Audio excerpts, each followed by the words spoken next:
Okay, so my name is Craig Wright. I'm Chief Economist at RBC, and on behalf of my colleagues, welcome everybody to today's event, and sponsored by the Pearson Centre. Thank you for your time, and to our members of Parliament, thank you for what you do on a daily basis for Canada, but I particularly appreciate your time joining us here today. So, Andrew, tell us what we're up to today. Thank you, Craig, and thank you for hosting today. The folks on the line, I just want to thank you for waiting for a few minutes. We were just waiting for people to battle through something called Toronto traffic, and they're all here, or most are here. There's still a couple on their way, but thank you for your patience. So my name is Andrew Cardozo, and I'm president of the Pearson Centre. I'll just say a couple of words about the Centre. It was formed in 2013.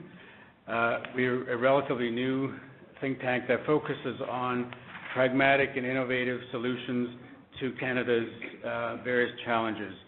Our board members include Sandra Pupatella, who's the chairperson. I'm happy to say you'll know Sandra as a former Minister of Trade and Economic Development in Ontario, among other portfolios, and a strategic advisor and management consultant. Now, other members of the board are Patrick Dillon from the Ontario Building Trades, and Catherine Contras in the mortgage industry, and Junaid Mirza, who's our treasurer. I can't forget him. He's the most important person on the board, of course. I'll just say our priorities are five. They include the economy for tomorrow, health and social services, Canada and the world, pursuing justice, and Canadian values. So today's roundtable on tax policy comes under both the economy for tomorrow and Canada and the world, as we're talking about tax policy in reference to what is likely to happen in south of the border. So today is really the launch of a project which will be at least a year long, focusing on Canadian tax policy in general, but starting with a focus on what Canada needs to do as the U.S. prepares to drastically reduce its corporate tax rates and perhaps individual and personal tax rates as well. The issues of small business, changes to small business taxes certainly are on the table if people want to pursue that as well. I want to let you know we are recording the session, so the session is on the record. And for people on the phone, if I could ask you to mute your phone by pressing *6, that will mute it so you don't get the background noise when there's several people on the line. It's amazing how much background noise it picks up. But when you want to come back on, you just press *6 again. So that's *6 to mute. Thanks very much. I'll just mention that we're also launching today a few papers and articles on this topic. So on our website at thepearsoncentre.ca, there are papers by Matthew Bidar, Robin Bodway, Brian Kingston, and Alison Christians regarding tax policy, and 3 papers on NAFTA by Mario Saccareccia, Jerry Dias, and Eric Miller. We will have further roundtables of this kind focused on telephone conference call or webinar in the weeks ahead with those writers so that you have a chance to hear from them. So with that, I'd like to turn over to Peter Donolo, who's our chairperson for today. You'll know that Peter is the vice chairman of H&K, or Hill and Knowlton. It's that H plus K that gets me all. I've got that visual, H plus K. Hill and Knowlton Strategies. You'll know him as the communications director for Jean Chrétien when he was prime minister. He has been a strategic communications advisor since then, as well as being consul general to Milan. Peter, thank you. Thanks, Andrew. Great. So we've got some excellent resources here today in terms of our panelists and members of Parliament. Andrew already introduced Sandra, who, as we all know, was a very successful trade minister, economic development minister, and is now with PwC and spreading all that expertise all over the place. Craig Wright, to my right, has been the chief economist for RBC since 2001, and will benefit from his expertise. And on the line, we have Iris Evans, who is the former Minister of Finance of Alberta, served in the legislature in Alberta for 15 years, including other portfolios, international and intergovernmental relations, and she's currently a management consulting with UFirst Inc. We have also 2 members of Parliament here right now, Jennifer O'Connell at the my 2 seats down on the right, who's the member for Pickering-Uxbridge, former city and regional councillor, and was elected to Parliament first time in this last election. And also Francesco Sobara from Vaughan Woodbridge, economist, which is useful for today's discussion, with experience in banking, including at J.P. Morgan. And is Ali here yet? Not yet, but Yeah, he'll be and Ali Sassi, the MP for Riverdale, will also be joining us. So this is a discussion, as Andrew said, about the impact of the Trump administration's potential significant lowering of taxes in the U.S. and the impact that'll have in Canada, that ought to have in Canada, and questions it raises about alignment and about everything from alignment to sovereignty to you name it, and what we ought to be doing as a country to with this new reality. Of course, it's not divorced from the actual discussions, very, very vivid discussions, as I'm sure the 2 members of Parliament will attest, that we're currently having about small business taxes and the government's the plans to eliminate some of those categories. Mr. Chrétien used to always tell me, the taxes, you mess in taxes, it's like a cheese making machine. You know, your air pops up one place and it quickly gets covered over, and putting your hand in the tax code is a bit like putting your hand in a hornet's nest, not to mix the metaphors too much. So it's very, very complicated. In the U.S. alone, for example, they have Greg will correct me, $1.6 trillion in tax loopholes or, tax deals to try and influence behavior. And they're trying to undo that as the president and members of his party in Congress are considering now is, going to make some people unhappy. Every one of those tax benefits in there has a constituency. And that's why they're talking about something to me that's unimaginable, for example, eliminating the mortgage deductibility for individual income taxpayers in the U.S. So there's that.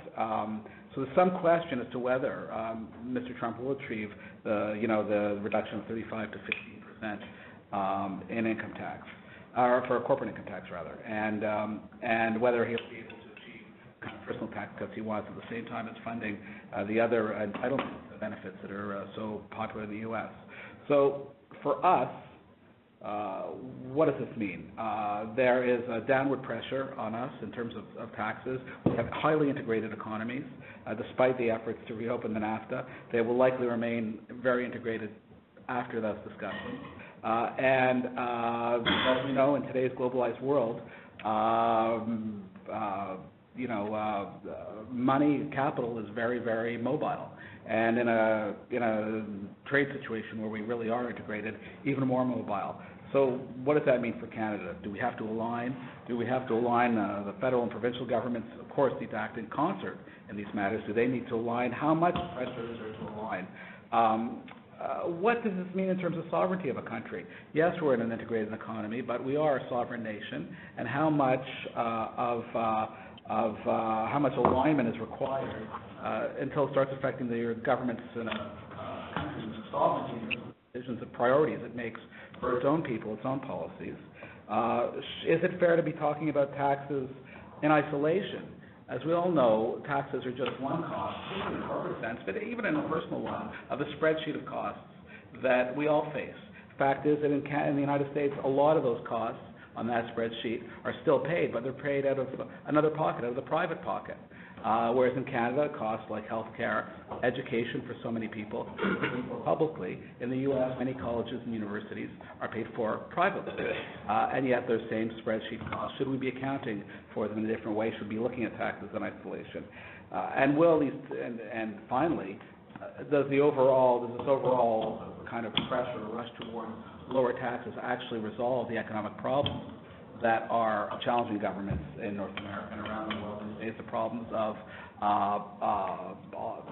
the challenges of automation, for example, the challenge of and then almost existential challenge of the huge gap between the wealthy and everyone else in society, and the growing gap in the growing disparities in income. So these are all issues I think that need to be talked about in the context of a more mundane aspect of taxes, of tax reduction. Oliver Wendell Holmes, we all know the quote. It's a cliche. Taxes are the price we pay for civilization. Is that still operational? I think our governments here think so. But it's going to be tested in the next few years. So I just wanted to kind of set the scene a little bit about some of the questions that this pressure from the United States poses, whether or not you're right-wing, left-wing, centrist, pro-Trump, anti-Trump, whatever isn't the issue. The issue is the reality that we're faced with, and what's the best way for Canada to deal with it. So that's my little kind of context setter, and I'll turn it over to the real experts, starting with Craig to kind of give us a bit of an economic, to put on his economist hat and give us a little more authority. Thanks, Peter. You looked left and then came to me. That's right. I thought I'd get a bit of a break. I'm just going to touch on a few of the points and add a few additional points in terms of the Canadian context to today's discussion. I want to talk about our starting point. We're starting from a position of strength, which we do have to keep in mind. I want to talk about that's not enough. We don't want to be complacent because things are changing, whether it's the U.S. or what's changing in Canada, and then a bit on what to do. And in terms of the starting point, a very favorable starting point through the structural change that's been introduced over a number of years. We have low inflation. We consistently outperform that target of 2%, so that helps on the investment and savings side and provides some certainty. Interest rates in Canada tend to be lower than the U.S. than higher, and that was the old story. So inflation target has been a good news story. Fiscal consolidation, we've got a very solid fiscal house. If you look at our debt GDP, federally stabilizing around 31%. You have the provinces in, we're about 60%. The OECD average is about 100%. So again, on a fiscal basis, we're in a great starting point. Trade agreements, NAFTA is another day, another topic, a series of discussions. But we do have the free trade agreement. We have NAFTA, we have CETA, and we continue to move forward and broaden trade agreements, which is opens up more markets for Canada. The labor market, the education system that Peter alluded to, when you look at Canadian education, we're the only country within the OECD that has more than 50% of our labor force that has post-secondary education, so very flexible, dynamic, and well-educated labor market, which is something we can take advantage of as we go forward. And corporate tax rates, Jennifer reminded me before, in terms of the G7, Canada, 26.1%. I don't know that you gave me that number, but the lowest corporate tax rate within the G7 on the low end of the OECD. So we're starting from a position of strength, which is also reflected in very strong growth in Canada. So we've got a very strong outlook for growth this year and continued momentum as we go forward. Now that's good, but when we look at what's going on around the globe, it is a very competitive environment for investment dollars. Canada's a small economy with large investment needs. We have to be competitive for those investment dollars. And people flows, so the aging demographics that Canada's facing, but other countries as well. Everybody's competing for the best and brightest, so we're all in a global talent search. And it's at a time when we're seeing what used to be an excess supply of labor moving into excess demand for labor. So best and brightest around the globe will be chased quite aggressively.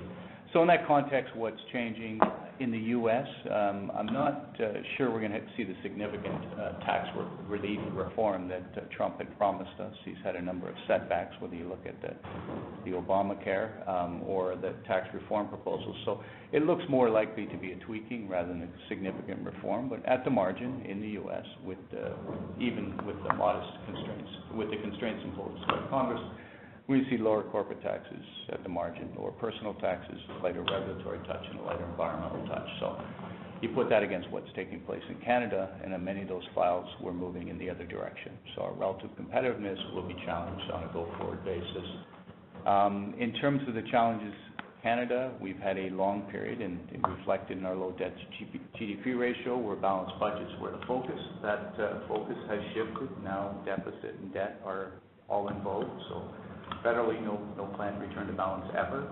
Some of the provinces likely to move that way at a time when the economy is very strong. These are periods when you would typically want to build up a safety net, if you will, for when the next recession hits, or longer term with the aging demographics. That's going to put huge constraints on fiscal authorities at all levels of government, not just the federal government. So we would like to see a return to balance at some point. Taxes, again, at the margin are moving higher. We had a sneak peek of that this week with BC's new government. So personal taxes, they don't talk about the 1%, they're talking about the 2% now. Taxes on the high. Some of the best and brightest are rising. And corporate taxes, at least the provincial level, have turned as well. Corporate taxes in BC are moving from 11 to 12%, not an alarming rate, but the trajectory has changed, and that is a bit of a worry. Government spending, unchecked is probably a bit too harsh of a word, but we are seeing very robust government spending, again, at a time when the economy is strong, which is exactly when the economy doesn't need government spending. But we're seeing a little more aggressive government spending, which has implications for deficits, for debt, and indeed the long-run outlook for taxes. And I think that weighs on some of the confidence measures. And carbon pricing, a great policy, but it has to be transparent, it has to be gradual, it has to be predictable, and most importantly, I think it should be revenue neutral. The federal government's plan is to introduce it in a neutral way at the provincial level, but none of the provinces in BC, again, just announced that theirs will no longer be revenue neutral. So government revenues from carbon pricing is rising. Carbon pricing is about changing the behavior of the economy. It's not about growing the size of government, and we're using it at all levels of government to grow government. And if you look at just the change in carbon revenue at the provincial level, the big four provinces, this year is expected to be just north of $5 billion. 2 years ago it was under $2 billion, and that trajectory is going to continue as we move forward. So that's more money that the government's taking on and then deciding where to allocate at the provincial level. So what do we do in this environment? I think government spending has to be looked at. There's always good spending, bad spending, and I think we have to focus on good spending, and some of that we're seeing at the federal level in terms of infrastructure spending that raises the long-run speed limit for the economy. That would be considered spending. But often what we see is it's all incremental spending. There has to be a focus on reallocation from other low priority needs to high priority needs, and perhaps zero-based budgeting rather than just incremental budgeting. Tax relief, tax reform is good news. I think the Canadian Controlled Private Corporation is a good example of how challenging it is to do good tax policy. When you look at it, much of the intent of that policy is the right intent, and hopefully it doesn't get watered down. Given the opposition that we're seeing from a number of lobby groups. Carbon pricing, I think there we need to see the provinces look more at it from a revenue neutral perspective rather than as an additional source of revenue, because incrementally it's adding on to the cost of doing business when it need not do that. And then finally, to Peter's earlier comments, coordination. There's not any one single change that we're seeing provincially or federally that's going to derail the relative competitiveness of the Canadian economy, but you worry about the incremental. So the cumulative effect of all these policy changes, when they're done independently in many cases, does erode our relative competitiveness. So we'd like to see a little more coordination because there is one taxpayer and there are investors looking at the total cost, which has components from all levels of government. And there I think we sometimes lose sight on the prize, if you will. So I think that's probably from me. Great. I'll turn it back to Peter. Sandra. Well, thank you. Thanks, Peter. Thanks so much for being here. Because now we know why Chrétien was so successful. The master behind his communications is sitting right beside me this morning. Andrew, thanks so much for organizing this. The think tank Pearson Centre is one of the few that's actually a centrist-based think tank. It incorporates both economic and social policy in its discussions, so that the outcome of the debates are not predictable, which I think is more likely the case when you see some of those that are known to be left or right based in their thinking. We truly are centrist, and I think that's important because however government comes to be government, they tend to realize they have to govern from the center. So we feel that the public policies that we'll debate and then offer are actually going to be quite useful to governments of all stripes. Let me just say, discussion today involves not so much comparing our tax rates to the U.S. Our system has always been cleaner, in some ways lower, like the corporate income tax, but rather deeming what is the harm to Canada when and if the U.S. actually makes changes to their tax system. And then, of course, what do we do about it? My 2 cents on the impact of changes and the impact of perceived changes to both the personal and corporate tax regime on Canadians and the economy, and at least the changes that I see as the most difficult on a competitiveness scale. Perception of change is often just as good. And I want to note a recent investment tour that I was on in India, and this is going back to the spring, well before the American government actually started debating in any way, or the President or the White House, debating the componentry of their tax. And as an investment tour for Canada, I was struck by every single business person who spoke to me about investment, talked about investment in America, didn't distinguish between Canada and the U.S., and B, wanted to know the current status of the American taxation. They knew there's a massive cut coming, and that's what they knew. So it is pretty much irrelevant as to whether they do it or not. The word is out for people who don't follow this on a day-to-day, like some of us in this room might do. What they believe is that it's happened already, it's in the midst of... call a cab for me. Could we get people on the phone to just mute with *6 so we don't get the background noise? For individuals, I just want to give some brief, a highlight in my view of the highest areas that are getting, the most ink, of what the actual changes they're proposing are, and that is capping the highest earners at 25%. Trump plans to cap the highest earning rate at taxation to 25%, and that is coming down from almost 40%. Let's put this in the "this is really good for America" column. For starters, we can't explain our tax rate for high-income earners that simply. 15% for the first 45 grand, then 20.5% for the next 40, then it's 26% on the next 50, and then it's 29% on the next 60, and 33% when you're over 202 grand. Seriously? That's how we have to explain how we tax our high earners. So simplicity has worked for Trump and continues to work for him. For Canada, whose decided focus is on high tech, and for good reason, it is our future, the lowest average tech job starts at $62,000. So they're already more than midway to the highest category in Canada. So our Fed-Prov rate in its simplest description is already at 25% for that group. I would suggest that we won't keep their attention long enough to explain the myriad of deductions and credits. This is also not the demographic that is as interested in our healthcare system, education system, old age pension plan as a slightly older cohort would be, and they will eventually. So the arguments as to why we tax as we do would not resonate as easily. As a country with a growing service sector, the professions and their salary levels are in the same boat as the tech industries. For those in the government interested in pursuing foreign direct investment and convincing international business to make Canada their home, it's good to focus solely on corporate income tax to the extent that we are still comparatively lower, as we have never won on the personal income tax score. With the pending changes coming, we won't win. Elimination of the 3.8% wealth tax, which is another move that Trump is anticipating, for those that are over 200 grand personally and over 250 grand as a couple. Just the idea that Trump seems to want to make life easier for those who aspire to be the wealthiest makes this move popular. Streamlines the storyline for how much people pay in the U.S. Put this in the really good for America column. The elimination of state and local tax deductions. This one's a big deal for them.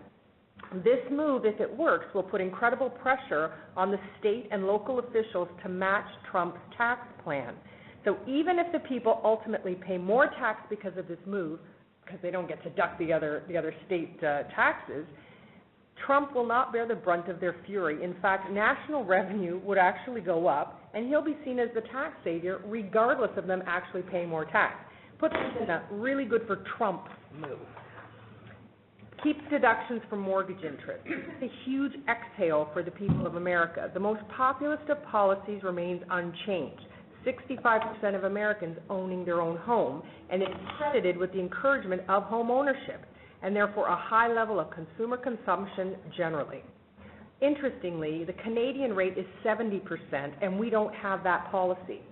So some of it is, I think, hearsay, or they believe this is why, and we really don't know why. But they've had it, and no one would dare take it away. This goes in the, quote, good for America column. Had he fought to reverse this, it would have had a grave impact on consumerism in the U.S., and then, of course, on us. For business, capping the corporate income tax at 15%. Trump's plan to cap business of any size to a 15% corporate income tax is, in a word, breathtaking. Even if he is unsuccessful, he's seen to be a lion for business, on their side, etc. The optics of encouraging job creation is very powerful for any political party, and Trump has mastered the optic of this regardless of true or perceived. State and local taxes are never mentioned in the current discourse, so let's assume that the rate is strictly a federal tax decrease from 35 to 15%. When state and local taxes are in the mix, which could be anywhere from additional 0 to 9% on top of the 15, the American company may pay what we pay currently. In Canada, provincial CIT, the corporate income tax, can be upwards of 16% on top of the federal CIT of 15%. So in Canada, our provinces are taxing more than their comparative states in the U.S. So this goes in that really good for America column and that really bad for Canada column. As a practitioner in economic development, certainly not an economist, this is when the facts don't actually matter. We've been able to tout our low corporate tax rate for some time now. I cringed when I heard Paul Ryan on his CNN town hall compare American rates to Canadian.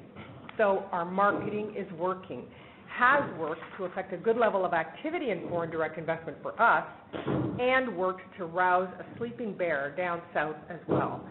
Even though this is but one fraction of a reason a company will use to locate or grow in Canada, it's what allows us to be seen as business friendly. It is what allows us to get to the next conversation about our skilled workforce, etc. Any company that would locate and grow simply for the corporate income tax rate is not a company that Canada or any of its provinces are actually chasing. We lost those in the 80s. For whatever reason, the corporate income tax rate has been wheeled up the flagpole, disproportionately standing as the measure of whether a country merits a good look. Having seen the actual checklist, tens and tens of items related to the sector in question actually count in a company's determination. You just can't get that far in the conversation if that flag isn't flying up that pole.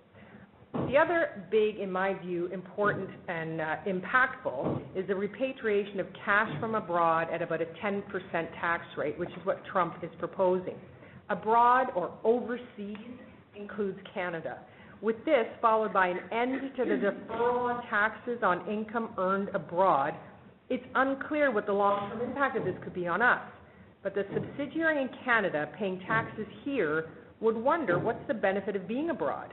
Will a tax treaty protect the company from being taxed twice on the same income? Would we forego taxes from a company to keep them if the U.S. taxes them as well?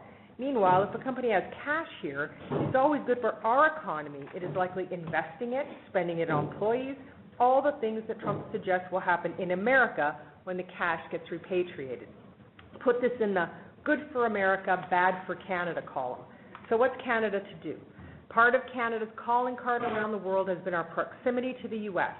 It's the largest market, and no company calls itself truly global unless they are in, quote, America. Our pitch, through NAFTA, get to America with the people you like. More or less, that's been our message. Coupled with their aggressive tax talk, we have their aggressive trade talk too. Will Canada be big enough to allow Trump to look like he won something big, even if he wins something really small? It is now apparent that this may be a mugs game, but who will win?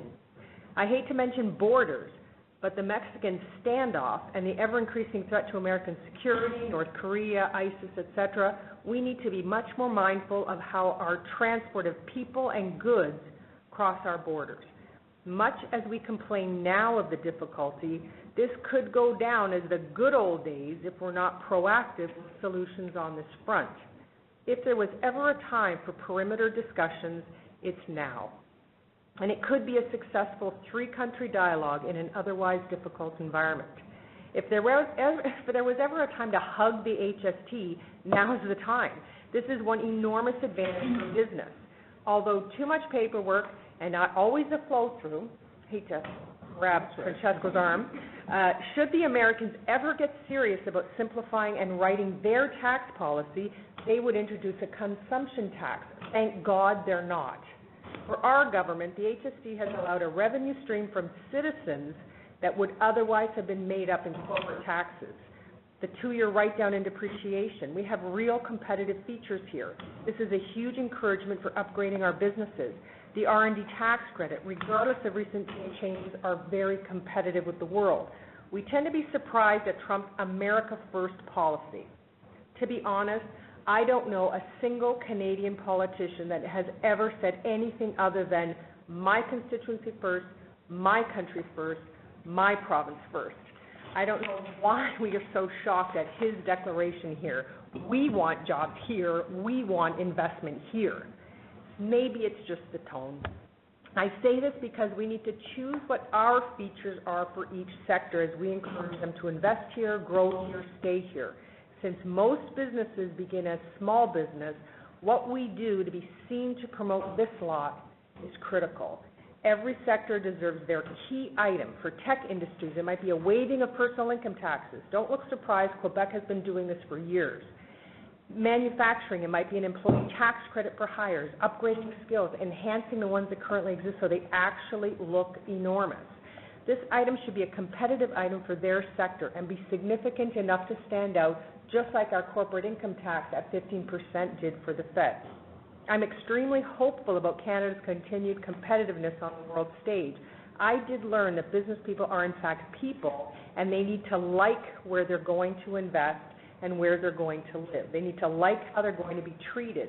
For a number of reasons, Canada stands out in the world as a very cool place to be right now. I didn't reference the current tax policies on offering by the Fed, and it would be just a tin ear not to do so. And we'll wait to have that discussion as we continue around this round table. But I'd be happy to comment further on any of our items related to competitiveness here in Canada. And thanks for letting me be part of the panel. Thank you. Good, some good comments from Sandra. Good food for thought. And I'm going to ask Iris, who's on the phone. And then what we'll do after Iris is open it up to kind of a roundtable discussion on this rectangular table and ask the MPs who are here to sum it up and be back to us. So Iris. Thank you and good morning all, and thank you Andrew and all who have organized today. I appreciate Craig's comments and certainly Sandra. Sandra and I have had a history of trying to challenge the competitiveness on other stages in other countries, and overall, it seems to me that Trump, with his bravado, has won the advocacy game. He has said, we're going to make America great again, and he's throwing out some flags to say, this is how we're doing it. Of course, it's been pointed out as he can't get his plan through on health care. One wonders how successful he'll be, but nonetheless, he's winning the war on the global stage for giving us an appearance, albeit maybe not a true appearance, of what they can do relative to taxes. I canvassed a number of people who had been financial advisors during my tenure in finance because, quite frankly, the din here is really filled with the anxiety around the whole of the small business tax episode. And we can't ignore this. On a go-forward basis, this conversation is going to mute anything that Canada tries to do on a national scale relative to competitiveness or even the whole advocacy role, because there's a real feeling of discontent in our province, at least, around the perceptions of the small business tax adjustments. The most radical person that spoke to me is a very successful businessman who said that he thought that Stephen Harper hadn't gone far enough, that he should have eliminated across Canada the business tax, increased the consumption tax to 10%, and said, simply put, the wealthy would pay more, the poor could be given some type of tax holiday, and the middle class will be roughly treated the same. He also confided that he was aware that the Governor-General, through the Rideau Foundation, is going to go across Canada to select cities for very small roundtables to talk about incenting corporations with tax incentives relative to their gifting. And he is probably the largest donor on the post-secondary basis in Calgary, for example, but a huge donor in Canada. So he looks at this as another area, but his most important contribution to me was this. He has a business doing the same type of activity in both Kansas and in Calgary. Roughly speaking, today they spend roughly the same amount on taxes. What he notes, and what Dow Chemical used to tell me, is that this has changed because in the past, in Canada, you did pay more. And he said right now it's pretty equal. So that's a very interesting thing with a manufacturing sector position. But what we find, and what I want to flag in our process for evaluating this over the next year, is not only to clean up our messages, what's the underlying vision of this government, but to focus on the interprovincial barriers. The head of the largest credit union in Alberta is paying more tax here than in British Columbia, because British Columbia has had the right and the opportunity to tax in a varied fashion their banks. So there's well, I won't contemplate what the difference is there, but it's at least 10% differential between credit unions and the large banks.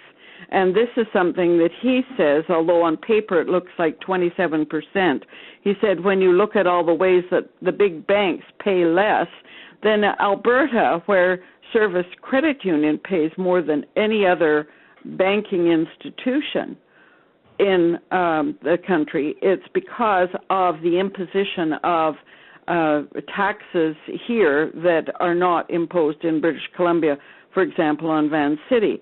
So I think if Neil Parmiter is there with the Canadian Banking Association, he can look at those examples. And I know they're not banks or wealth holders, not necessarily generating the taxes that other businesses do, but it is one small example of an imposition in the interprovincial barriers that we have to try and get a grip on to really look at this. I want to just comment, too, that here in Alberta with our higher utility rates, when I was trying to attract businesses, they'd point out lower utility rates in other places. And while those are marginal relative to labor market and education and some of the other advantages that we think we hold, there are certainly concerns. I think we also have to find a way over this next year of factoring the policies of China, who've adopted policies talking about the elimination of fossil fuel cars by 2030. What does that mean to the economy and the oil and gas sector? And while that seems like an Alberta issue, the taxes paid across Canada, as we know, are roughly 50% go to Alberta and Albertans, but a rough 50% go to the balance of the country in the various forms of taxes imposed with the transport of the products. I would like to just mention also that the frustration here on the small taxes, on the small business tax, seems to evolve around the feeling that we have allowed the people who receive their monies primarily from the state or the province to incorporate and therefore have advantages that were intended for the small business person that was having to really earn a living by the dependency on markets, and when those markets fail, they took the brunt of bearing the risk. That does not happen for those people that have the advantage of incorporation, who are receiving their employment dollars primarily from the state of the province. And a solution for that may have been better to go after and capture the people who have really done what they should not have done, to audit them, like the audits that are occurring in some business sectors that audit the transferability of equipment, for example, between Canada and America. So I've found it fascinating. I just want to make one small additional point. If we could work through a fairly successful ministers' table across Canada, the finance ministers, and have conversation, you see the opportunities there for the finance minister to help participate in that, but to encourage change in the provinces so we take a more Canada-wide view of competitiveness. If that could happen, and that could be, Mr. Morneau could bring those folks on side, I think it would be tremendous in showing a Team Canada approach on taxation. And right now I think we're really fractured, and we are playing with the rules between places, not illegally, not unethically, but because we've had advantages of being able to do that. So I look forward to listening to more of the discussion, and I'm thrilled that there are people there from the Government of Canada to listen. Thank you for those Greater Toronto Area politicians for taking time today. All right, good. Thanks, Iris. So what I propose we do is let's, people won't literally go around the table, but let's take people's comments, views, try and get a discussion going. I'd like to basically alternate speakers in the room and on the phone, at least for a while, see how that goes. So why don't we start with someone in the room and ask you to identify yourself for the benefit of those of us who don't know you and for others on the phone. So who's going to be the first up to kind of tackle all of Pat Dillon. that? Go ahead. No, I'll pass to someone else. So everyone's in agreement here. So, I'll kick it off, Peter, if you'd like, and I apologize for being late, but congratulations to everyone on putting this together. When I saw the... Howard Brown, and I'm a Toronto public relations consultant, and my clients are, a variety of sectors, from engineering to finance to hospitality, and I hear a great deal of feedback hourly on the tax proposals, and I've always said, wait till you see the final package. I'm sure, and I said this to Bill Morrow when the proposals were made, he tested them at the Board of Trade, I think about 6 months ago, to about a very small group, but he had a debate with a tax law professor from Osgoode, and I thought it was very helpful, and I suggested to my MP, Marco Mendocino, that be circulated to kind of lower the temperature on this discussion. And when I went over to Bill afterwards, he was literally racing out, and I said just 2 words, Bill, Alan McEachen. So I worked in Ottawa when Alan McEachen was there, and he brought in similar changes in '81, and Jim Peterson sat him down as the new MP from Willowdale and said, Alan, that's not going to fly on Bay Street, and I had to bail on it. And Tom Walcom wrote about that in the Toronto Star last week, and Tom Walcom says, are the Liberals going to bail again?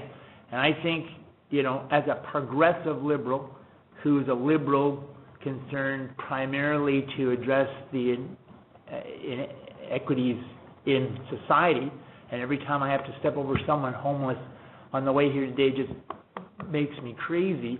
I'm not necessarily saying we abandon this in its entirety, but we've done a really crappy job in communicating it. And I was very interested in Craig's comments on the highest priorities. I love that, Craig. Highest priority. Economists say highest priority, zero-based budgeting. I've been around a long time. Reallocation, your words. And I'm saying, where do you want to reallocate from? So Bill Morneau comes up with a few ideas. The platform committee prior to Trump comes up with some ideas. Nobody likes them. Nobody likes change. Sandra said it well. Sandra said the proximity to the USA is so important. I thought it was really interesting. A cool place to live, Sandra. I don't know if you realize the double entendre there in Canada being cool, cold. Iris, I thought your comments on the anxiety of the small business tax and a feeling of discontent was very interesting. The interprovincial barriers, very interesting. My recommendation is, where's the adult supervision coming from to Bill Morneau in Ottawa? Is he know that he's got to push back? The whole discussion around anything that Trump does becomes negated by the fact that we're now seen as the enemy. And before it was focused on Trump, and I say, let it stay focused on Trump. There's not a soul that I talk to in the U.S., I spent a lot of time there, that likes the guy and doesn't regret voting for him for the most part. But I think we've got to change the dialogue in this thing. We've got to explain why we did it. We've got to get out of the curve now and say, this isn't the final plan. We have heard you. We shouldn't be standing up and saying we're going to go to the grave on this thing. Well, we just don't need it. We should be taking the focus and saying, what do we do in the U.S.? The other thing that's good is hopefully Trump is gone in 3 years, but that's a long way. And I would say we got to figure out how we respond there. So I guess my only comment would be, thanks for doing this, Andrew. I didn't come with any prepared remarks, but I just thought I'd kick it off and say, good job, folks, and I'm glad to, contribute this morning. Okay, let's go to somebody on the phone. Andrew, it's Georgianne, the Trump spy on the call. Trump spy, go ahead, report. Okay. I would like to talk about one thing in particular that I think, because my area of expertise is not economics or taxation, my area of expertise is politics. Politically speaking, first of all, I don't know who's doing communications in the PMO these days, but probably somebody should fire them, because this whole tax thing has been just totally messed up. The way it was put out there, it incensed people probably, I won't say unnecessarily. I mean, the fact is if people realized what was going on, they would be angry anyway. But certainly the way it was put out there started I would use the term shitstorm, but that would be impolite, so I won't use it. Anyway, the point is that you should pay attention to what happened and why Donald Trump got elected in the United States. The exact demographic that is being hit by our proposed tax changes is the exact demographic that voted for Donald Trump. Just regular people, small business people, people who are, there are the blue-collar people that did vote for Trump. That was a late addition to the mix, but it was more the middle class who were kind of looked at as, well, they were forgotten completely by the Democrats, but even the Republicans looked at them as kind of, well, they're just out there and they always, vote for Democrats, and so we're not going to worry about them. Donald Trump understood that they were angry and that they were dispirited and they felt that they were being treated badly, whether it was true or not. So if I was a Canadian politician, I would be very worried about the message, the political message from the United States filtering into Canada, and not Donald Trump per se, but that message. That's the first thing. And the second thing is that if you're going to make tax changes, I think that whoever was speaking just before said, don't wed yourself to this to the point where you say you're going to go down fighting, you're going to die on that hill. Certainly don't communicate it until it's been clearly finalized and vetted by your caucus and by everybody else that has to deal with it, so everyone understands what you're trying to do and what the impact is going to be. And it would be nice to have consultations with the stakeholders that are going to be directly affected by it, instead of handing something down from on high for whatever the purpose is. Now, I mean, cynically, some of us could look at this and say, well, maybe they did it this way, took the far position so they could look like they're, responding to complaints, and they're going to come back with something that's a little less, draconian or difficult for businesses to deal with. That's even more cynical, and that will make people more angry in the end. I think that this is a different world that we live in now, different world even when Peter was working for Prime Minister Chrétien. Communication is instantaneous now. People know in 10 seconds after something comes out that it's going to happen, that it's happened, and that they can form an impression which you can't control, because there's not time to massage that information like there used to be. So you have to be damn sure when you put something out that it's exactly what you want it to be, and that it says what you want it to say, and it's going to communicate it in a way that's not going to falsely or incorrectly identify what your message is, what you want to get out there. I'm just saying that I think that the situation is much more difficult politically right now than people might realize. And just by the way, Trump is going on a 13-state tour starting, I think, next week to push his tax plan. So people better pay close attention to what he says. He is going to be out there, and this is all about a campaign. I think people can realize that. He's going out there and he's campaigning not just for his tax plan, but for 2020, maybe even for 2018. The races that are going to be occurring in 2018 in the Senate and the House. So, it's going to be a very interesting time. It'll be interesting to see what the proposals are more concretely next week. But I wouldn't make any assumptions or jump to any conclusions. And I just think that this tax change that was proposed by the government was either communicated poorly, timed poorly, or both, and maybe planned poorly, but I don't know. You know, as I said, I'm not a tax person. I'm not a financial person.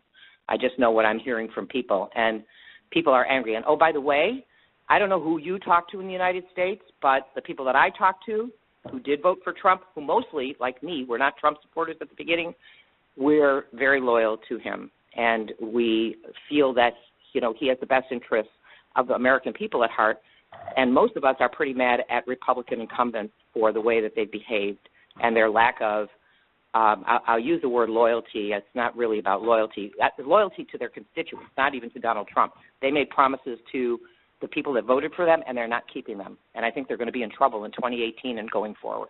Okay, thank you, Georgianne. You're welcome. Maybe if the GMO needs some communications help, Anthony Scaramucci is available, so maybe he can consulting. No thanks. You guys don't want that. Okay, so let's come back to the Toronto boardroom and all its splendor and see who else wants to chime in. If I comment on Georgianne's comments, because I think she's right around Trump's ability to be very, very clear, very simple, and repetitive, and it's worked. And what it makes Canadians do is sit back and say, well, what exactly is ours on that same point, you know? And then they start looking sort of navel-gazing, okay, well, how bad are we? So regardless of the intent that our federal government had in tabling proposals for tax change, the timing really couldn't have been worse, because while we're getting heated up for small business changes or potential changes, we're comparing that to that simple, clear message of we're going to drive taxes down and it's going to spur the economy of America. Even if it doesn't happen, because he has his own challenges between the Dems and the Republicans, or between the Congress and the Senate, you know, and all of those challenges, it doesn't matter. That message is still very clear, and because we're right here and we can get NBC and CNN become a avid American news watcher since Trump's election, and it's easy for us. So we get the message all the time, and then, of course, that comparison is even more stark to what is our government doing to us, et cetera. And I would agree with some of Howard's comments around how these changes came about. We should have tabled them perhaps as a discussion paper as opposed to this is what we're going to do and we're not wavering. Because the we're not wavering tells me that when we hear of the comparison of a small business person with an individual who works for the government at $200,000 a year, there is no comparison. And only someone with no business experience would ever suggest that there could be any comparison there. A small business person doesn't have a pension unless they pay for it themselves. Nobody else to contribute to that pension. Doesn't get vacation time unless they take it themselves. Doesn't get paid for vacation. Doesn't get sick time. Whether you take it or not, you don't get paid for it.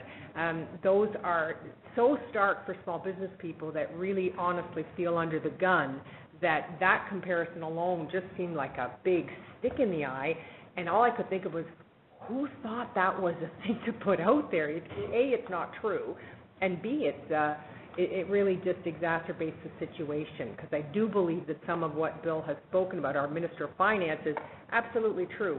When regular folk hear that there is what they call income sprinkling, even that term sounds bad, and two, why would anybody get a paycheck if they're not actually working? So I kind of believe that you know, he's kind of right there. So there's I get where he's trying to go, so how can we help him get there? And perhaps that approach was, look, we need more tax revenue and we've got to get it from the corporate side. Help us figure out how to do that. First thing I would put on the table is the underground economy. People have talked about it for years. Pat Dillon, you were on the board of the WSAB for years. You know how many companies are out there not paying their fair share and getting all the benefit of income, worth billions of dollars in Ontario. Imagine the number calculated at the federal level. So a focus on the underground economy, to my way of thinking, who could argue with that? So there were a lot of places to go if business people were asked to contribute to how can we help the government have more tax revenue. I think that could have been a very good starting point, and may still be a good starting point. Good. Okay. other people. Go ahead. Sandra, you have been absolutely... Got to identify yourself, Catherine. Oh, I'm sorry, it's Catherine Cottras, and I am on the advisory committee with the wonderful chef. Sandra, you have hit home runs in so much of what you have said, and clearly you have been in business and you have been a legislator. Perhaps what they are referring to is the idea that Canada is a just society. So how it was presented, and I agree with you, it was erroneously, and as an indication that there are tax cheats, and of course this unfairness when hardworking Canadians don't have the same opportunities. But on the flip side, they ignored the hard work and the lack of opportunities and social safety nets that employees have, as well as all of the stress and anxiety of changing economic times. And so, of course, entrepreneurs must be rewarded, and it runs counterintuitive to their innovation strategy. And of course, as you know, Craig, that labor is changing. We are seeing a permanent full-time labor force diminishing as corporate structures change, even, of course, with the government, that they are bringing in contract workers.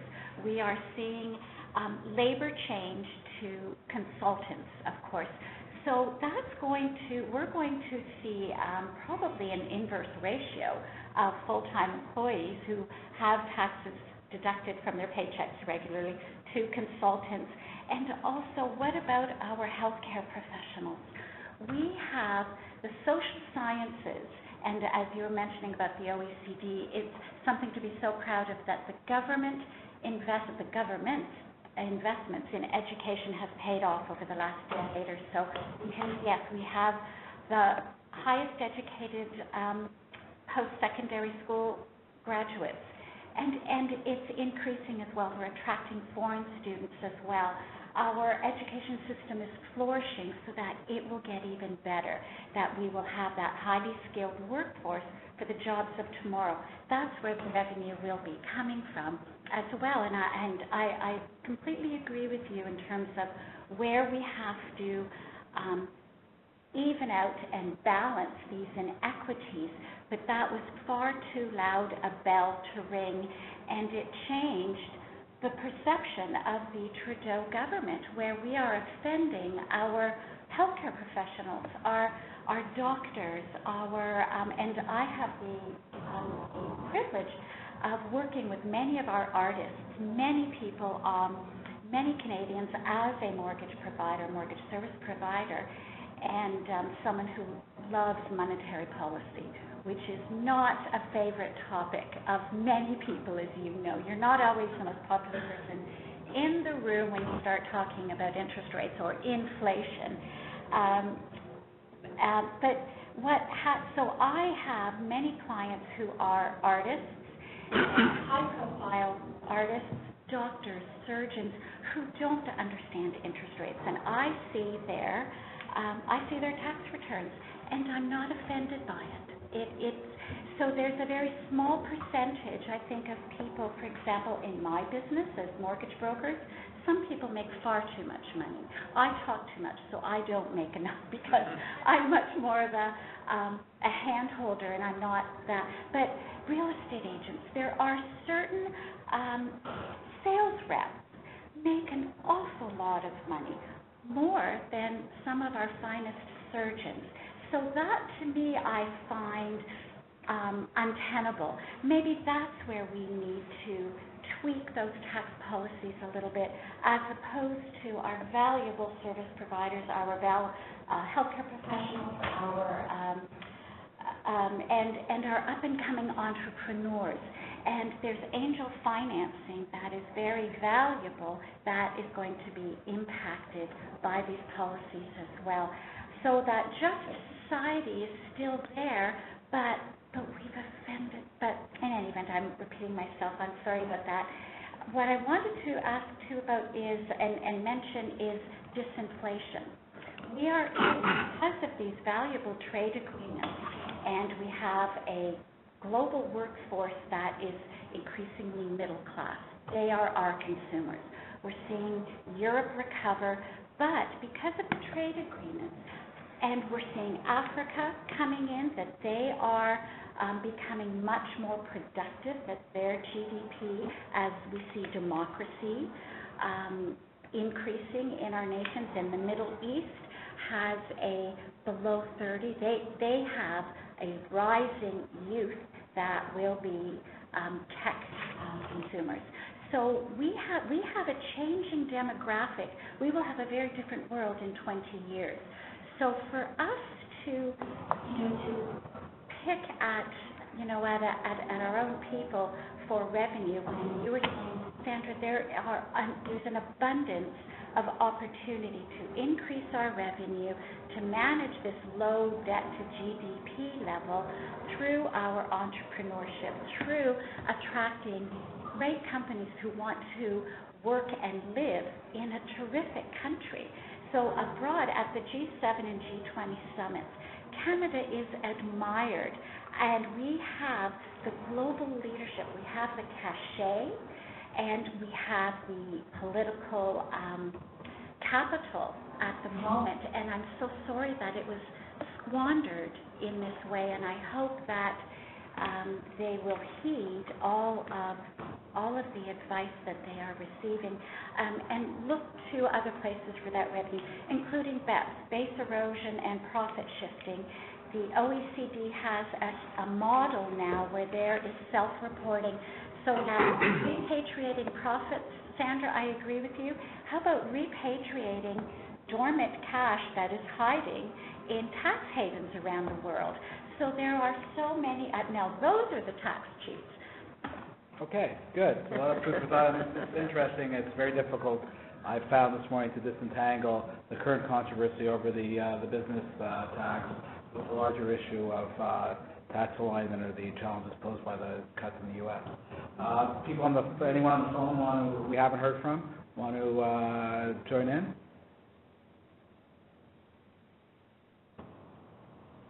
No. You wanted to say something. Yeah, I did. I didn't identify yourself. Oh, yeah, sorry. My name's Jonathan Bright. I'm an associate in the tax group in the one just across the street.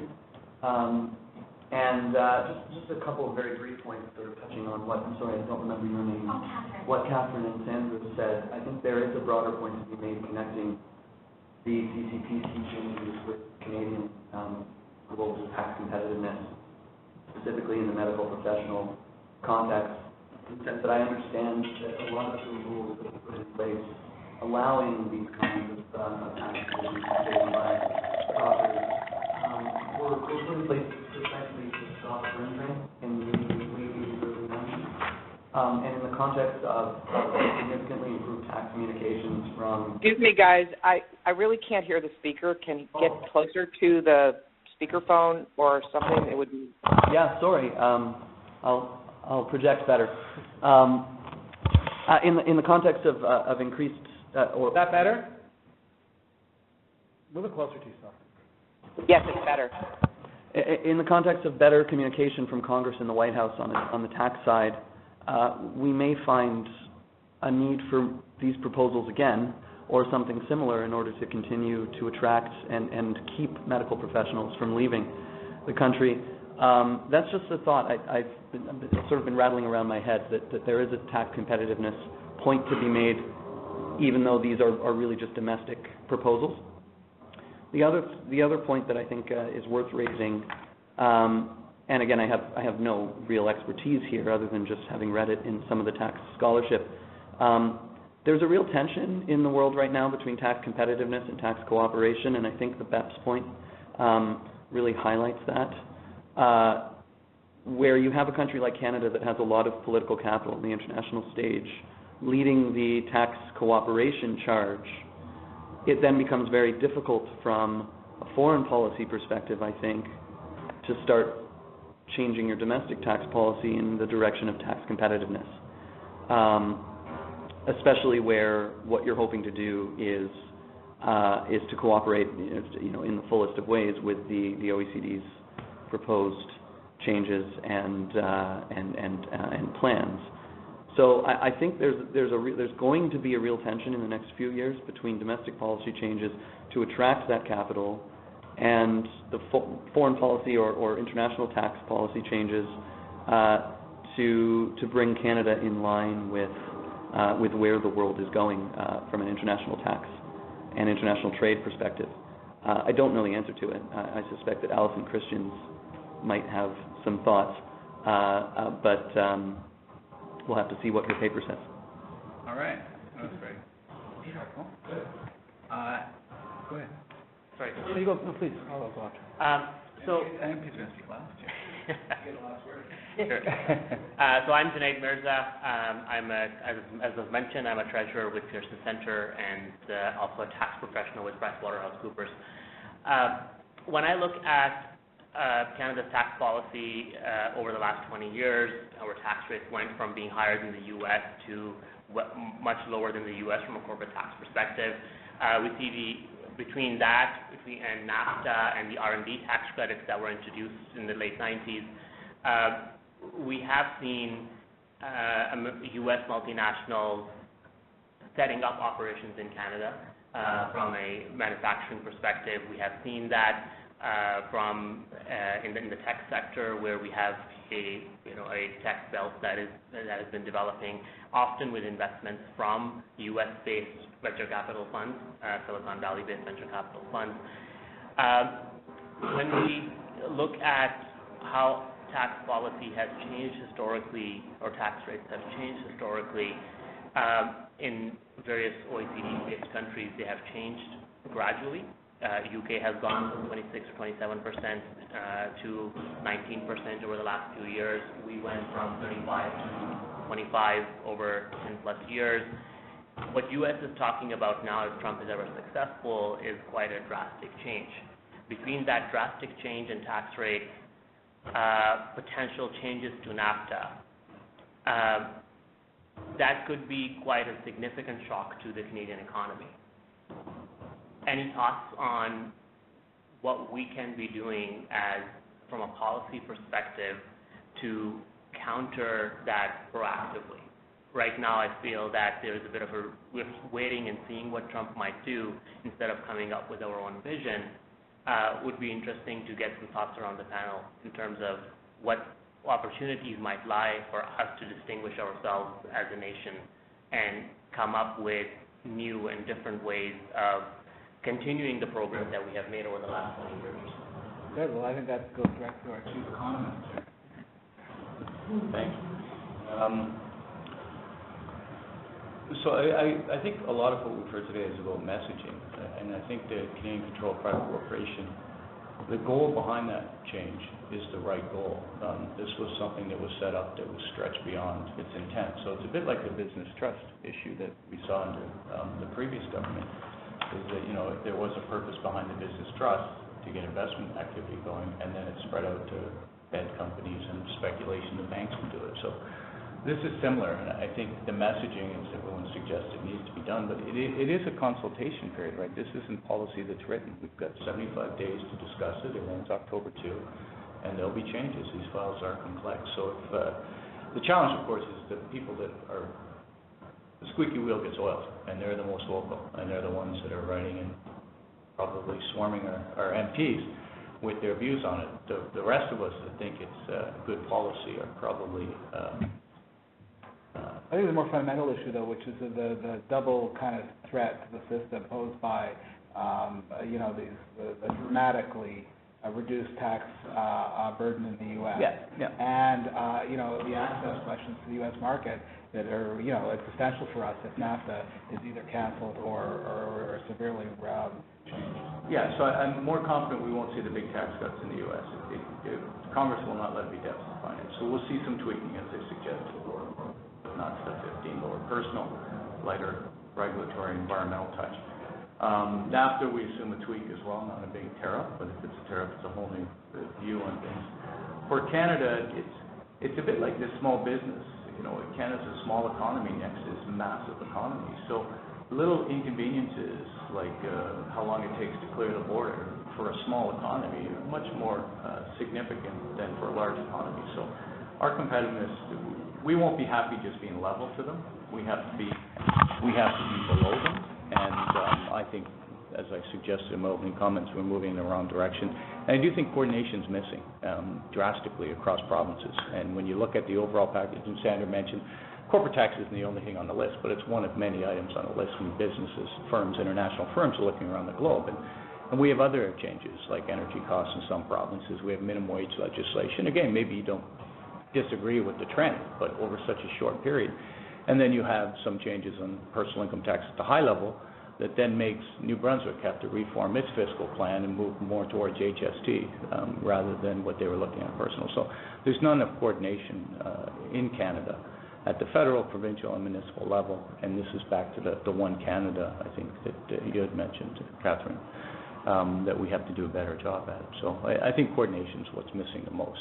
So that was a very Canadian response, incremental, not a big plan B. Okay. See, I want to just counter that by saying that I think Canada has to drop a bomb on the world about being open for business and do it in such a way. Will do that. Yeah.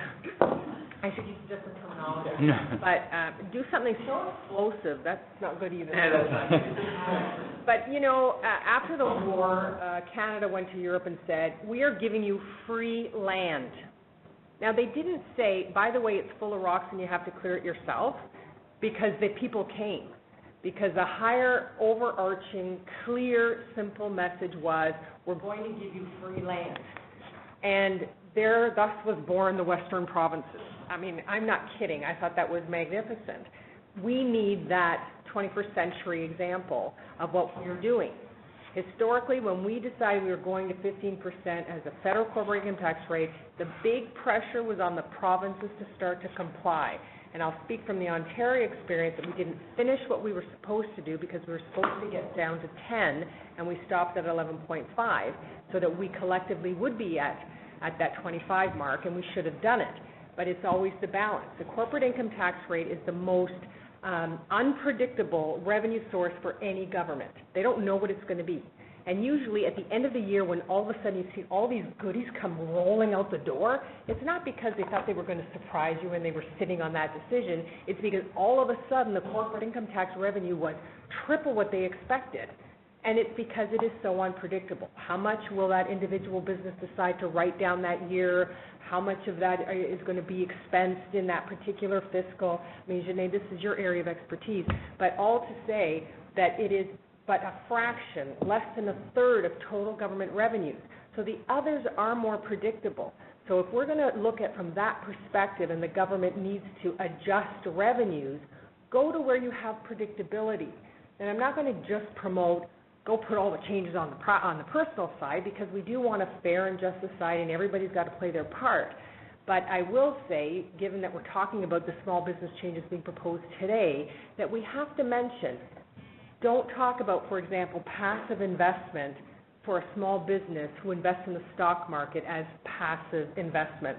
There's nothing more risky than investing in the stock market, and yet it's been suggested that that is going to be taxed as what would be taxed if it were personal income.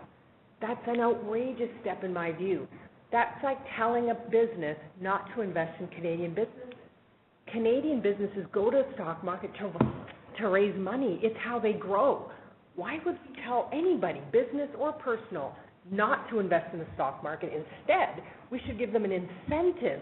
Go put your money in the stock market, because all of these companies, like the Mars-inspired small companies just starting out, go to the market for cash to grow. So government actually should say, here's a tax credit, here's how much you'll save if you take some portion of your income and put it into the business community via the stock market. Instead, they're actually doing the opposite. And for small business, because they don't have a pension, they don't have anyone else who contributes to their portion of a pension, even if they had one, they pay the whole freight, that their investment through their small business is in fact their pension. Why would you deny a company from protecting their own employees, even if it's just one? Given the marketplace, which we witnessed in Ontario starting in 2006, a huge move from salaried personnel or hourly workers to contract workers. So much so that the Ontario government, and Patrick's familiar with this, we had to actually move to better regulate the personnel agencies who were sending workers into the workplace, because those companies were no longer having their own employees. They were bringing in temporary people. That's how that market had changed. those individuals who now only have contract work to find work incorporate because they don't have a full-time job. So the very thing that people had to do to respond to those changing economic times by incorporating, because there was no one contract that was taking them over the top for their income, those are the same people now that the government is suggesting are taking advantage of loopholes. And just the word loophole suggests bad behavior. And, there's a lot of people in that group who would be desperate for that federal employee position and wish they had it, in fact, probably used to have it before they were let go under other times. So I think we need to be careful about the language we use, but also go to those same people and say, how can I give you more so that it really is fair? I think everybody wants to be a part of a solution, and I believe that they will be. Okay. We'll take one more here, then I think we should be asking the MPs to reflect on all this. Go ahead. Hi, Andrew Parking, Director of the Pearson Centre. So I just wanted to draw Sandra out more, actually, because I've enjoyed your remarks, but I'm left unsure about whether your key message is we need to do better at communicating the product we have, or we need to sell a different product. So, I'm leaving aside the small business tax changes and just getting back to the original remarks around we shouldn't be surprised with America first. We should be matching that with Canada first. Whether different measures go through Congress or don't go through Congress may end up irrelevant if what the world is hearing is that America is more business friendly than we are. So that's why I'm coming back to you. Is the main message you want to leave us with that the sort of global communications environment has shifted, regardless of what policies transpired and what different marginal rates are, and therefore we need to get out there and match America first with Canada first, or our domestic policies are so out of sync with the type of environment that investors are looking for that before we get out there and communicate anything, we need to change the product. Okay, I'm not sure where you're landing. Let's have a concise answer to that. Yeah, I'll have, I'm going to score 1 for new product. Our old product has been copied, so time for the next one. And Canada has always been on that race up the escalator going the other way, as McGuinty used to say, and you're constantly scrambling for what's the new best thing. Post-war, it was free land in Western Canada, and it worked like a charm, and it industrialized, it turned land into farmland. It was a fantastic move for Canada to bring in immigration, etc. What's our generation now doing like that? And the economy is so segmented today. It's not just 3 industries, it's maybe 10, but Canada is focused on a couple, and they've been very clear, whether that's financial services, the tech industry. Every one of those sectors has very specific things that will bring people here like a magnet. Pick what those are and magnify that to be truly a draw. And that brings them into a conversation so that they can discover how, even though you need more personal income tax, here's the worth. But you don't get to have that conversation most of the time, and especially now, because we're being trumped with better, simpler language elsewhere. Okay, this gentleman here wanted to say something. Trumped. Yeah. My name is Majid. And then we'll go to... My name is Majd Awad, and I'm so happy that I'm here with you, gentlemen and ladies and gentlemen. When I arrived to Canada last year, the first building I saw is this one, the golden one. I'm like, wow, that's one of the most beautiful buildings I ever saw in my life. I have been to many countries, more than 20 countries. So let me elaborate a little bit on my background, and I have just one small remark that I want to say. I hope you like it. So I moved here from the Middle East to Canada a year ago. And the motivation behind my move to Canada, besides anywhere else, I could have went to the UK, the US, to Argentina, is Canada has a beautiful reputation in multiculturalism, and accepting, and open policy. Right now, I'm a recent graduate from Humber College as a postgraduate in public relations, and I'm interning at Brown & Cohen. He's my boss. I have like 2 remarks I want to make, and then we'll go to our respective MPs.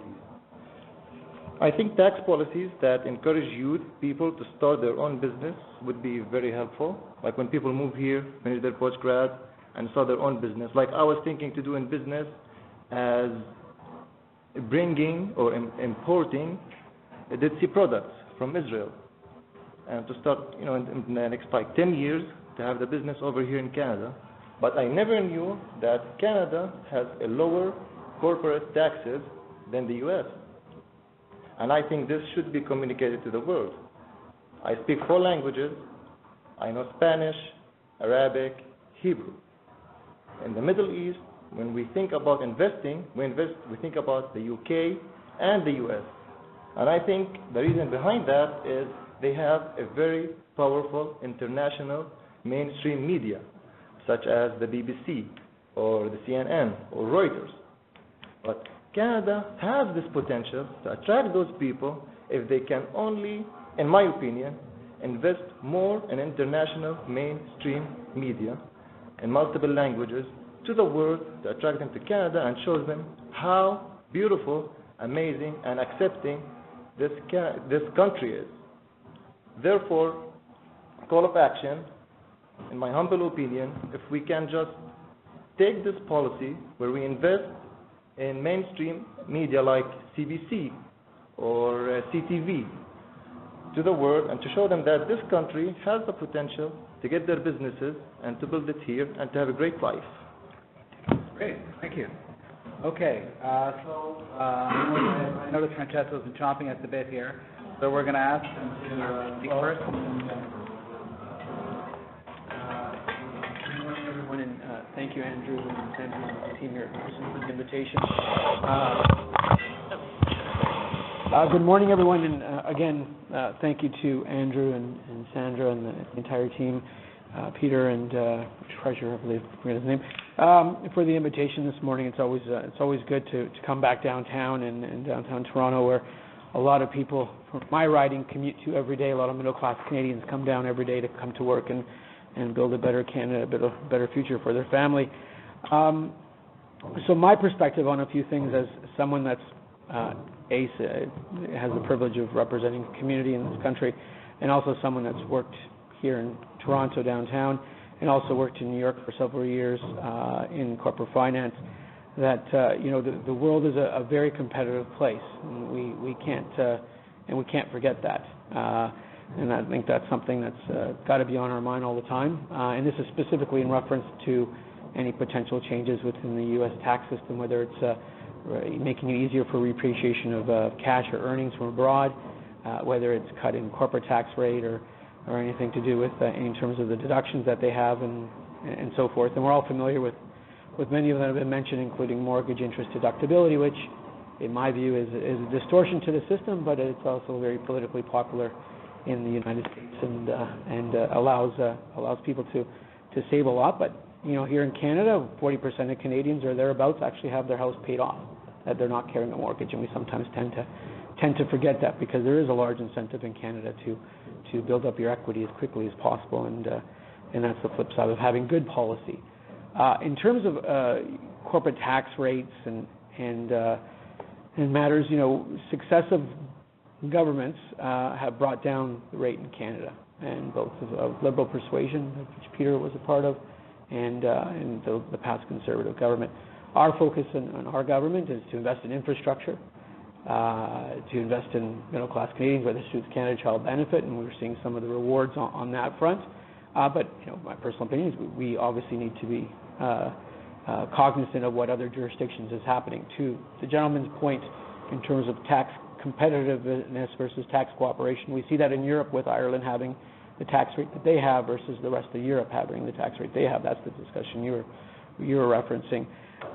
With regards to Craig's comment, I think a bigger issue, and I've seen it having crossed the border for a number of years, a lot, is what I call regulatory creep or even border thickening issues, which play large into a small open economy such as Canada's versus a country like the United States. That concerns me. That border thickening issues doesn't show up in a lot of commentary, doesn't show up. But if you are a multinational looking to invest or set up a plant, and there are issues with the border that haven't been worked out, and we've had pre-clearance came in, I think it's Bill C-23, I think, if I'm not mistaken.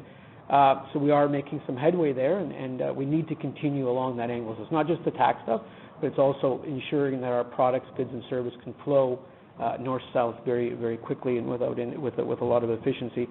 That's the next thing. And if I can now take a step back and say corporate Canada, as a former bond analyst for 10 years, we looked at, I had 120 credits that we followed with myself and my colleague. Corporate Canada is in very good shape. Strong, it's almost like, strong balance sheet, strong cash flow, profit margins, which have done quite well for a number of years. And I think part of that has to do with the low corporate tax story and the favorable investment climate, accelerating depreciation. And I think we need to be cognizant of that. We need to be cognizant that corporate Canada on the public side has done very well, obviously on the private side has done very well. And just to touch base on the CCPC side, I've met with several tax practitioners. I spent Labor Day with one for 3.5 hours in his house, going over all the changes and just understanding. On purpose. It was a nice day that day too. And I, what I've heard, and I actually agree with Craig's comments, the spirit of a government for tax fairness is something we need to strive for, and something we need to do. And I think in the proposals, there are there are a few things that have a lot of merit. I think there's a consultation process, and I hope that any government is listening to members and is listening to concerns out there that there is unintended consequences of policies that could be detrimental. I think we need to be cognizant of that on any fact. But I hearken back to growing up, and at one time British Columbia was ruled by a party by the name of Social Credit. I was growing up in northern BC, and the Honourable Grace McCarthy came up to British Columbia and presented all these entrepreneurial awards. And I was 18, 19, and a young Liberal under Mr. Chrétien when he came there. And she presented me a medal for Entrepreneur of the Year in Northwest British Columbia. And I remember working with my father in a small roofing company and doing this. Entrepreneurs, we need in this world we live in. When you say you're attracting the best and the brightest, you're attracting the best and the brightest entrepreneurs. And I think any government policies needs to be cognizant of that. And Sandra, you're right. A passive investment to one is an active investment to another. So if a proprietor buys a building to renovate, well, then the carpenter and the builder working in that building, that's an active income for those folks. So the issues are very complex, and tax policy, from I've learned, is very complex. But going back to Craig's comment, I think our spirit is correct. The direction we're going is correct. I think we've hit a couple of bumps in the road, but I think we have time to iron them out. And I am bullish on Canada, but with the asterisk that it's a competitive marketplace. Europe is changing. Europe is becoming, if you see what the gentleman wants to do in France, and even Merkel, and even the Italians, they're starting to get their act together in terms of attracting FDI. And it's not just a Canadian story anymore. I agree with you. It's just not that same old product. Well, 26% tax rate, come invest with us, accelerated cost of depreciation. There's got to be a new game in the town. Patrick, we do have a labor supply shortage. You know that, right? And that's not being addressed. That concerns me. My final comment, and I'll leave it there. I met with one of the economists on Bay Street, and I asked him, I said, what will be the three or four things that you would like to do or like to see that would drive long-term economic growth? And this person said, well, we need something to do with fertility. We need people to have kids. Our demographics are horrible. Housing affordability, which I was kind of surprised. And then the third thing this person mentioned was we need to stop the anti-business tone. And I think that was a kind of a theme that came out of here in terms of what's the tone, and from whatever level of government. And I thought, well, those were their comments, and I listened. And I think it's important for any government to understand that business is here to create wealth, not to impede them, to have good labor practices, to build a strong social fabric, but allow middle-class families to grow and succeed. And to top it off, for those middle-class families coming from Vaughan, coming downtown every day for them to prosper and grow. And I think that's what's important from my humble angle. Good, thank you. Vaughan to Taylor. Thank you. So I'm going to kind of focus my comments on a couple of areas that I've heard today, and thank you for the opportunity to be here. So my background is, the speaker on the phone is a politician. I was first elected when I was 23, and I've been doing that ever since. So I like to think I bridge the gap between kind of policy and the people, and how this kind of plays out. So these opportunities are always really helpful, but I always come with more of a political lens, a messaging lens, so that's where my comments tend to come from. But I'm going to split it up into two areas. One is what I think is a domestic conversation we're having here, which obviously has implications globally, but then the kind of global conversation. So on the domestic side, and Peter, I think you were the one that made the point, or you asked that question about looking at things in isolation. And a lot of the conversations tend to look at these things in isolation, and really what I think we do, what we hear in Ottawa, is it's never in isolation. It is never that simple. And so on the domestic side, the small business tax changes, that obviously is a dominant conversation right now. And even I myself had questions, concerns, member of the Finance Committee, trying to understand what these changes are. There's no question, I think everyone will admit, that communications is a big factor, but the intent is there, and the intent of moving forward. So the other point is, it was a discussion paper, it still is a discussion paper, so the idea that we've lost the communications battle, I think is too soon to say that, frankly.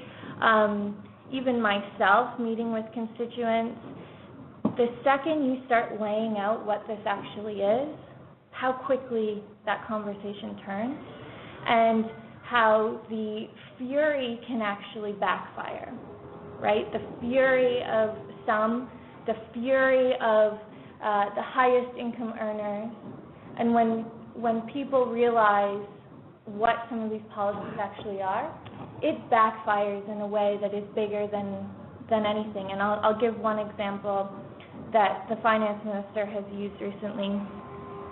Where's the fairness as a small business owner, if you're a single woman with 2 kids, age 11 and 12, versus a small business owner, a single woman with kids age 18 and 24. One can sprinkle income to 2 of their kids, saving about $40,000 in terms of diverting that income, versus the other. So take the politics out of it. Where's the economic sound policy in it? And when you start to look at the policies in that kind of realm, people start to say, you can do that? There are people doing that? There are people paying this much and I'm paying that much? So it's not to say the policies or the white paper is perfect. In fact, the tone, there's no question in my mind, comparing a small business owner to a salaried employee is not the approach to take. But in the policies themselves, I think that conversation is going to start to change very quickly. And in terms of the intention of creating revenue, I actually don't think that's the intention behind all of this. I think this is a fairness piece, and I think it will start to lead into my thoughts on, this is about populism in politics. And the comment was made that, the people who voted for Trump are the same people we're going after in that type of policy. It's actually the exact opposite. The people who voted for Trump are the exact reasons why every Canadian should be worried about populism, and Trump is not the first, and he's not the last. Europe has been dealing with populism in a large way too, and the issue is actually the opposite, in that the wealthiest continue to get wealthier, and the middle class, it's not just a slogan, has felt and has been stagnated. And so the issue is about how do you ensure that there is fairness and growth across the board. It's not always going to be equal. Equal and fairness are not the same things. But when you start leaving groups behind, when you start only affecting wealth in one area, that's where populism comes from. That's where you see politics changing. And so I actually think, so I find it just interesting the takes, and this is where communication makes or breaks governments, right? But that's where I think the conversation is going to go. And I think that's where our government, and if it's successful, and I'm not here to defend the government or defend the position because we don't even know what the legislation will be, but for me, that's why I ran as part of this government. This is why I think the domestic politics and populism and the economy are all part and parcel. And these policies, it's not so black and white about revenue. It's about fairness and making sure that people really aren't left behind. And how do you do that? And so this is one piece of, I think, a much larger puzzle. In terms of, and then even on that, things like brain drain, I hear that all the time for doctors. And Sandra, you pointed out about simplification of language and messaging. Absolutely, it's crucial. But at some point, the facts will matter. And I use the example with doctors all the time. I've had doctors say, well, we're just going to go to the U.S. I have personal experience with doctors set up in the U.S. and the incorporations that takes. And any smart business person who just says, I'm going to go to the U.S. without actually looking into the fact of how much that would cost to open up a practice, a medical practice in the U.S., that's, again, sound economic policy is going to have to matter at some point, even if on the surface it sounds good. And it's not that simple. It is incredibly expensive to run a practice in the U.S., a medical practice in the U.S., depending on obviously what state and where you go and your specialty, but it's not that simple. Where we will have an issue is we have provincial territorial dynamics that are very different. That if I'm going to be critical, would be my concern of economic policies decided in Ottawa and how that actually relates elsewhere. So, Newfoundland is the perfect example. I did a roundtable there. They have some of the worst job numbers in this country. You're not reading about that in the newspapers. You're not hearing about that. You hear about Alberta and the economic downturn, certainly with commodity prices. But Newfoundland has some of the trends are the exact opposite of the country. Women's participation in the workforce are going in the opposite direction. So where my big thinking is, where do the policies come from that, every province is moving in the same direction? Again, fairness isn't always equal, but the trends have to be going in the right direction and not one province or two provinces being left behind.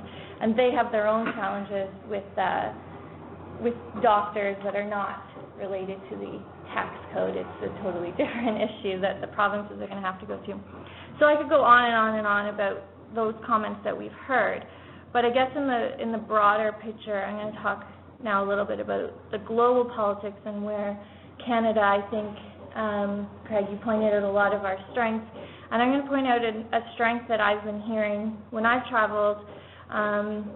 Chatham House is actually doing a lot in terms of talking about transition economies, and I was able to take part of some panels just like this, talking about Canada's position in the world. And frankly, Canada's positioned well, in my opinion. It's not to say we're perfect, but in my opinion, because of stability.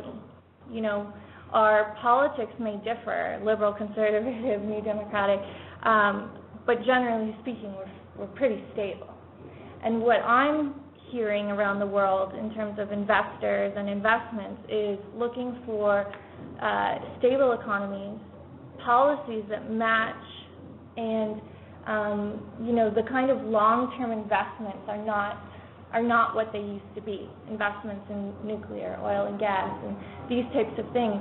And so with the Trump kind of dynamic, or populism as I would rather call it, because he's not the only one,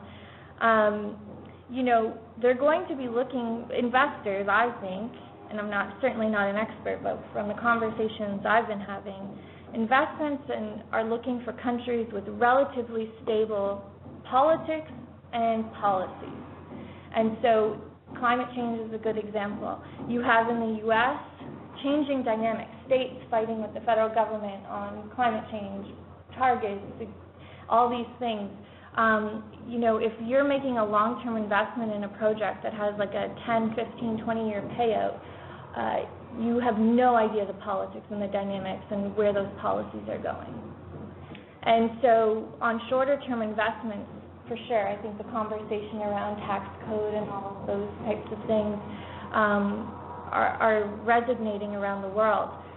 But I think long-term investors are realizing that, or at least what I'm hearing, is they would rather any type of gain than any type of long-term investment where the politics and the dynamics are so uncertain.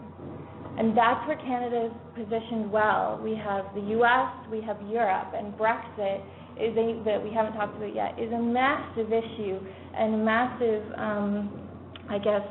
area of nervousness for investment. And so Canada has the opportunity, I think, to your point, to say that we are that kind of stable place to invest, to support business. I think our tone and messaging is going to be critically important, but I don't think it's an accident that the Prime Minister is, whether you agree with his politics or not, it's not an accident that, we're around the world. And he's traveling and he's promoting Canada, because I do think we are uniquely primed for that type of investment. And it doesn't mean domestic policies won't matter, but this is kind of the global vision that I think Canada has an opportunity. And there's going to be a lot of moving factors. Obviously, NAFTA is an issue, but when you open a market to a market like CETA, there's potential there as well. So, again, it's that stability that I always hear is going to be Canada's greatest strength, regardless of the partisan politics going on. We are relatively stable. We have a stable banking industry and business, and so that's what I think we need to sell, because I think that's what investors are looking for most. Okay, good. We've had a great conversation. Up to you, Sandra, the chairman of Pearson Institute. Thank you, everybody. Thank you, Peter. Well, let me start with Peter, because I love thanking Peter Denola, who's building here. I think it certainly raises the level of the Pearson Centre and the work that we do. We really appreciate you being here. Craig, thank you. Thank you for breakfast. Thanks for having us here hosted at RBC. We're delighted to have RBC participate in Pearson Centre events. As a centrist think tank, I think it's important that we include the banking industry as well as corporate Canada, as well as our social industries and everything that the Pearson Centre does. I want to thank our two MPs. I know you're hearing a lot from the public these days, but this really is what democracy is about, and we're delighted that you both have such a great attitude and you still remember the basis, which is why you got elected, and I think that's tremendous. So I applaud both of you for coming. Andrew, I want to thank, through you, everybody who's participated in the roundtable today, because we're delighted to have you. So I'm speaking for Andrew as well. Thanks for being here this morning. We are going to write and continue to write a paper on Canadian taxation policy so that we can be helpful to the government as we reach out across Canada, like we have today with Iris on the line, and getting that Alberta perspective and what are they saying in Western Canada. Pearson Centre has held events out east, center, out west, and will continue to do that. So thanks for being here today, and look forward to more. Check out our website, pearsoncentre.com. The Pearson Centre.ca. ThePearsonCentre.ca. I should know that. Canada first. Just Google Pearson Centre. Right here in the agenda. That's right. So anyway, I think it's a very important dialogue. Some of us are obviously passionate about tax policy. I'm one of those people because I've watched it in action. I've watched it work for Canadians. So I'm very, very hopeful that we've got the right leadership to do right by Canada. Thanks, everybody. Have a great day. Great.